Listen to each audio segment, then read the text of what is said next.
Hey, how you doing? It is I, the Terrific Lady, otherwise known as Brandy, and welcome to Retro Horror School. And happy Friday! We have reached another Friday once again. The anniversary for the release date of American Psycho in the US was this week, in fact, and it got me thinking.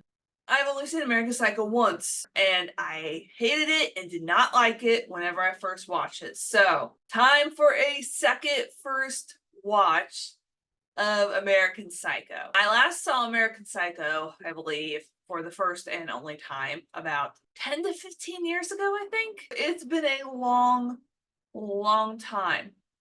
And I like to revisit movies to see if my opinions have changed, my thoughts have changed on them. So let's dive into my second first watch of American Psycho and see if it still holds up. American Psycho was released at Sundance on January 21st, 2000, and released in the United States on April 14th, 2000. It was directed by Mary Harron and written by Mary Harron and Guinevere Turner, based on the book American Psycho of the same name, written by Bret Easton Ellis. Ellis had always thought his book was unfilmable due to the fact that it is a violently graphic book.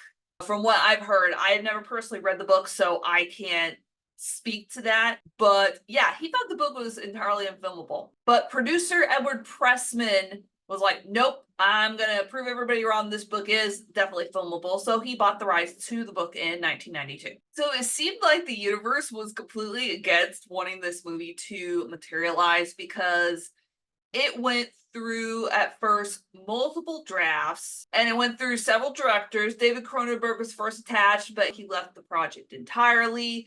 It took a while to get the distribution rights sold, eventually to Lionsgate. And then when Mary Harron came on board, she wanted an actor who was completely 100% on board with the idea that Patrick Bateman is a ridiculous character to begin with. It took forever. Like, the studio wanted Leonardo DiCaprio and were greatly pushing him, but Mary Harron's like, I am not going to direct this movie if he is on board. There's only one person I want, and that person is Christian Bale. And so they fired Mary Harron for a while, and that did not stop Christian Bale from preparing for that role for 9 months because he had this feeling that DiCaprio would drop out, which eventually he did. The project also have Oliver Stone attached, and he wanted to turn this into almost a psychological exploration of the character, which Mary Harron was against because she felt it didn't fit the original concept of the novel. So Oliver Stone left, and in turn Leonardo DiCaprio left. And then the studio was like, well, we still don't want Christian Bale. We want, they went through several other actors. So Mary Harron talked to all of them, and when they all turned her down, then Lionsgate was like, okay, we'll take Christian Bale, but the budget can't go above 10 million. So the budget for the film ended up being 7 million, and it ended up being a commercial hit because I believe it made $34 million at the box office, and then turned into a cult classic when it was released on DVD in around 2005. So goes to show you, sometimes studio interference is not the best thing. And then also there's more issues that no American companies wanted to be associated with American Psycho at all. So any of the brands that were mentioned in the novel either had to be changed entirely or they were used with restrictions. For example, Rolex would not let their name be used in the movie. So instead of the famous line, "Don't touch the Rolex," it's "Don't touch the watch." So things like that. Man, it seemed like everything was just against making this movie. Like, everything was going against it. And it came out on top, which I could appreciate because I love an underdog story. So American Psycho is the story of this New York investment banker played by Christian Bale, who seems to be living a double life as a man who has a very extensive morning routine, who loves competing with others on the topic of business cards. Look at that. Picked them up from the printers yesterday. Good coloring. That's bone. And the lettering is something called Cillian Braille. I can't believe that Bryce prefers Van Patten's card to mine. And who has a very kind of like almost big obsession with music. And Sports came out in '83. I think they really came into their own, commercially and artistically. And a new sheen of consummate professionalism that really gives the songs a big boost. So he has that side of him, and then the other side is this serial killer side. So he moonlights as this serial killer. He makes this big confession to his lawyer on the phone that he killed about 20 people and ate some of their brains, and the lawyer was like, ha, yeah, right. You're freaking funny. And Patrick's like, no, I actually did it. And the lawyer's like, get out of here. You're scaring me. Just get the hell out of here. I don't want to talk to you anymore. And then he's like, it's like, I'm never going to get like the justice or like the consequences or the punishment that I want. So just like screw everything. And that's pretty much it. That's American Psycho, the exploration of a man who is a monster or has monstrous tendencies. Now, as to whether it still holds up 24 years later, so American Psycho is 24 years old, so it's almost a quarter of a century old next year. So does it still hold up? And I would have to say, yes, it most definitely still holds up.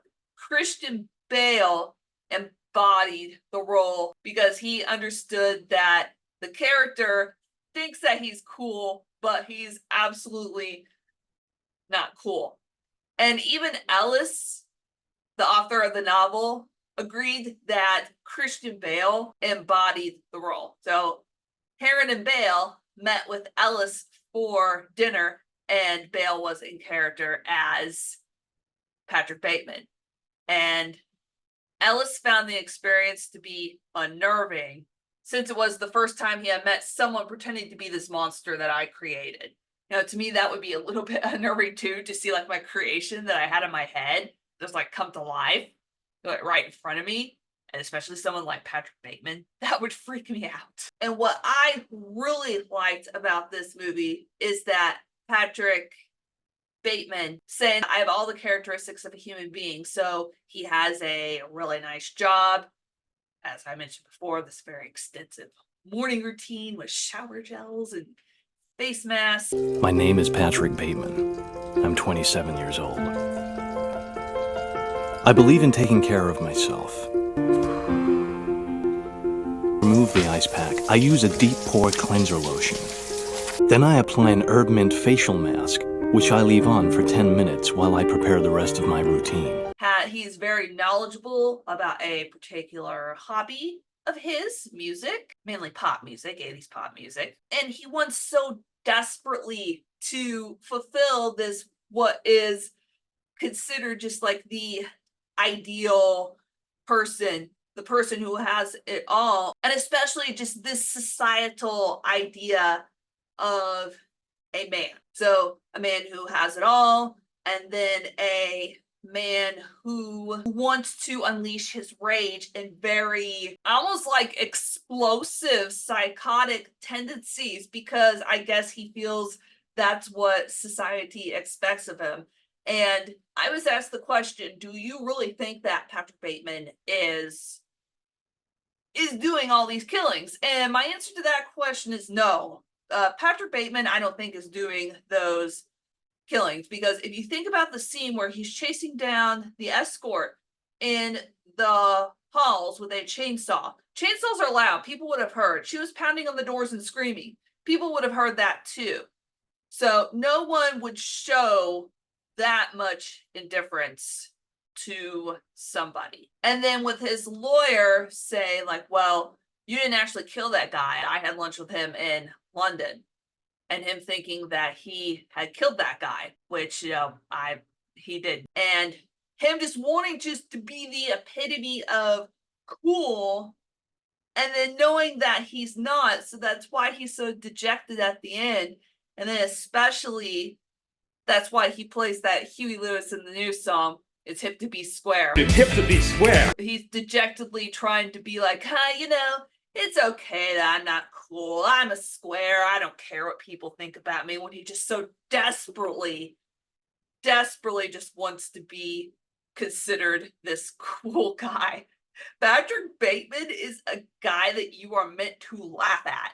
You are not meant to idolize. You are meant to laugh at him. And I feel that with Mary Herron directing it and Christian Bale playing Patrick Bateman just embodies this so well. So well. So well. He secretly hates himself. So that's how I feel about Patrick Bateman. He hates himself and who he is. It definitely holds up. My opinion has done a complete 180 from when I first watched it because I absolutely despised this movie when it first came out.